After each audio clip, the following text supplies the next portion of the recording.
आमे एक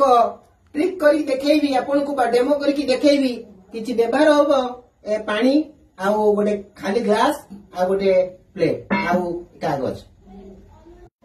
वर्तमान मो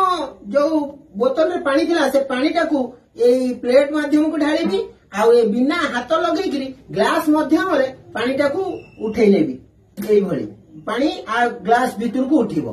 हां मो आरंभ करछि ताले ना ना जानजु एथर कोन थबो मु टिके पिंकी देखाय पानी हां देखंतु ताले पानी अछि कि नै पिंकी देखंतु एटा पानी कि अन्य कोन जदि आपनकर भरोसा पानी देखन मु पिंकी देखौछि आपन देखिले ओके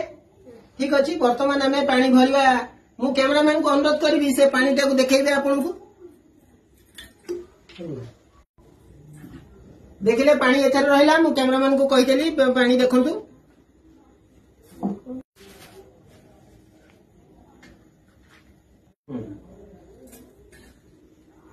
देखंतु कैमरामैन को अनुरोध करछि से पानी टाको देखंतु पानी आ बोतल भीतर अछि ग्लास भीतर अछि कि ए टाकिया रे अछि देखंतु पानी आ ए प्लेट भीतर अछि कि प्लेट भीतर नाही तो वर्तमान प्लेट रो ग्लास भीतर को पानी चली जाई।